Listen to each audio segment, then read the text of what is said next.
but of a bait fish called musbunker.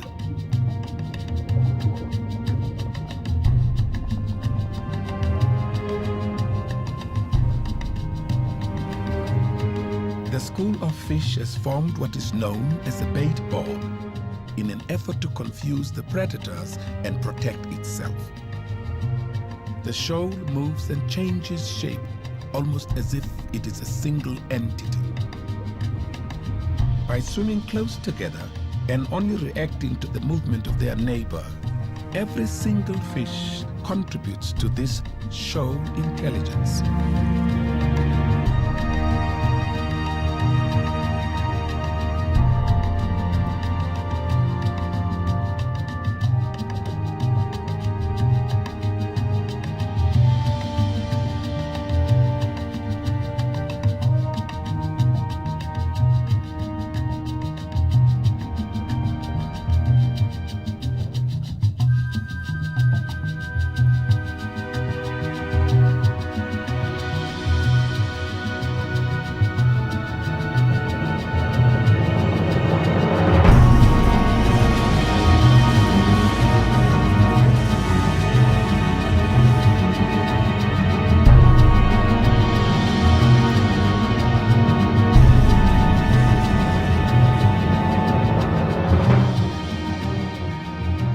Predator attacks the bait ball.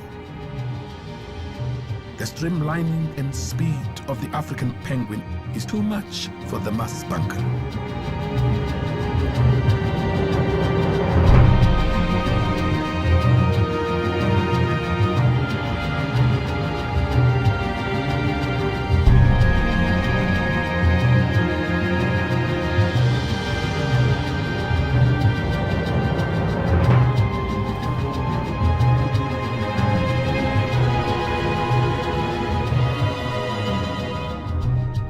Nevertheless, this shoal is actually going to escape, returning to the depths.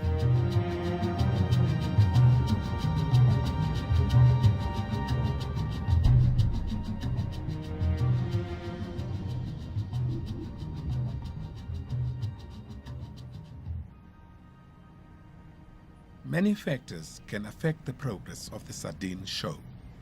As global warming raises sea temperatures, the fish may be forced further away from the coast into deeper and colder water. This far south, they face another hazard.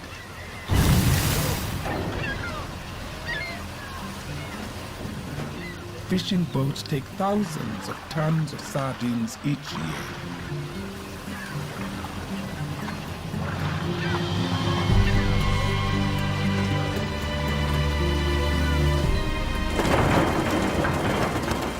The quantity of sardines taken is strictly regulated by the South African government in an effort to ensure the fishery is sustainable.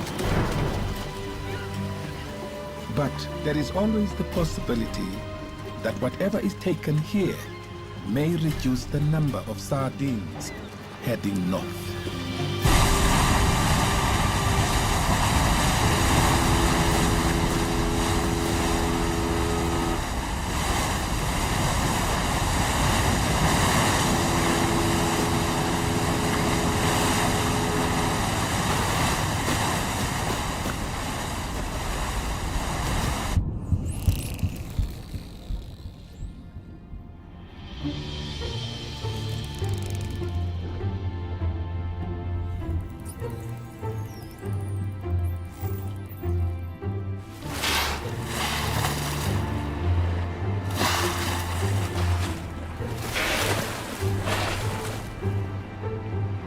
Back on the wild coast, common dolphins begin to arrive from the colder waters of western and southern South Africa. They are not native to these warmer subtropical waters.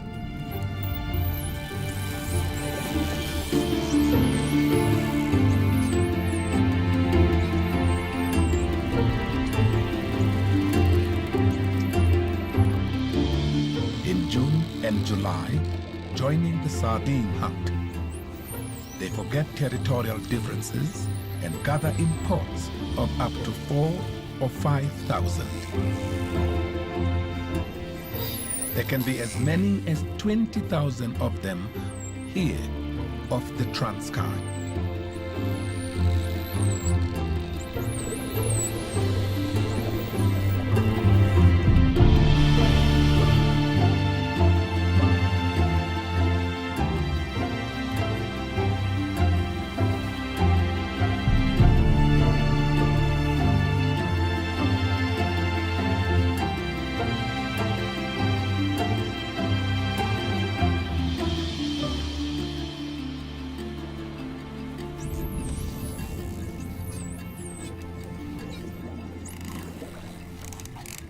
Their presence is a sure sign that the shoals are approaching.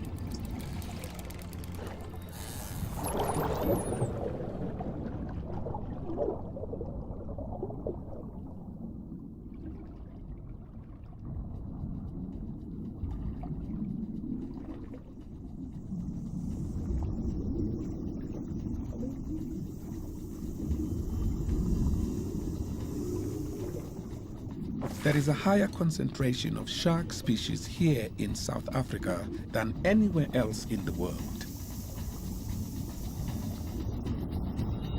Perfectly evolved sea hunters, sharks can detect their prey from a distance of several miles.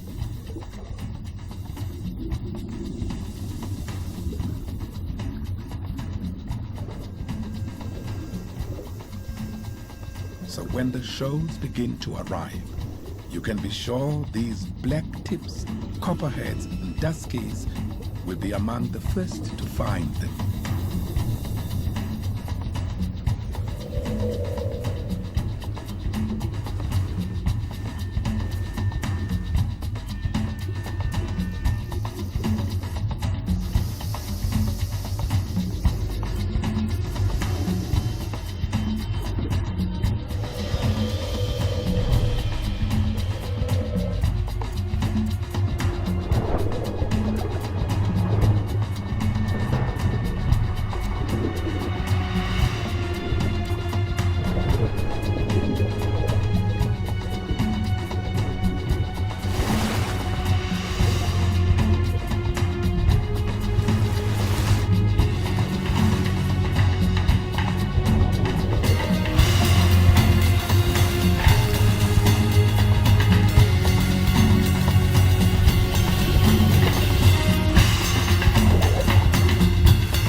The nets that have been deterring sharks from the KwaZulu-Natal beaches are being removed in anticipation of the approaching shoal.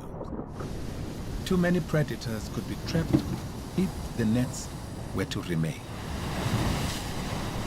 It is here that the earliest evidence of man's relationship with the sea has been discovered. As the fishermen wait for the arrival of the sardines, these women collect shellfish from rock pools in a tradition that we now know dates back over 160,000 years.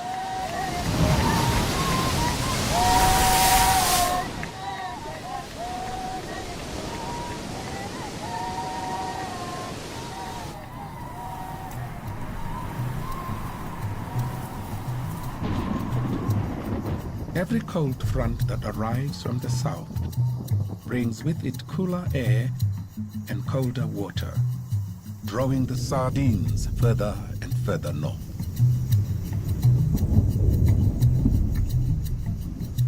Traveling alongside them is another winter visitor.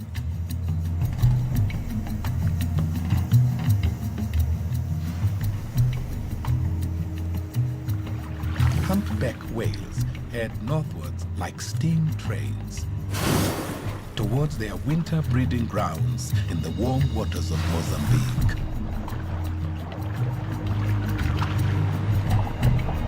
Whilst their arrival coincides with the sardine shows, perhaps there are more spectators than participants in this annual event.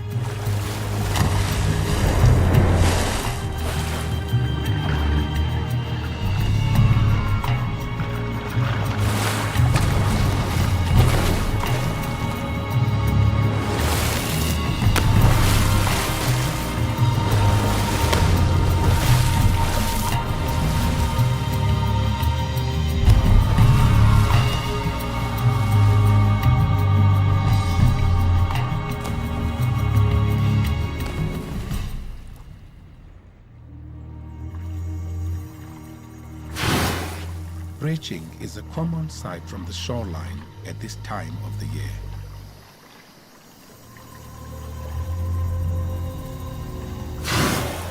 As the grand procession of hundreds of humpbacks proceeds northwards.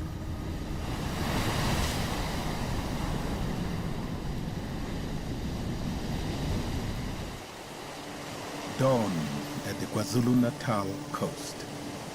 As the dolphins and gannets trek down the shoals out at sea, the people here are still watching, still waiting.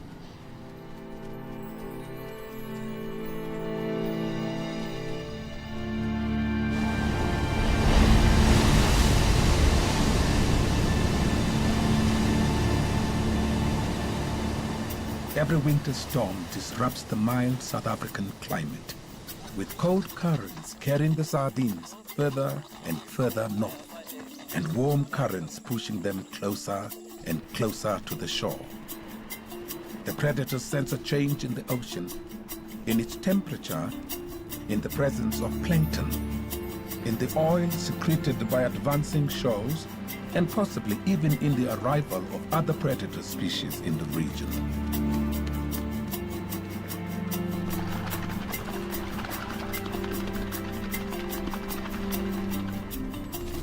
The sharks may have taken the pilot shows, but now all the wild coast predators are on the move. Gannets take to the air in greater numbers than ever. They can dive from as high as 100 feet and plunge as deep as 30. They can hit the water at speeds of up to 30 miles per hour.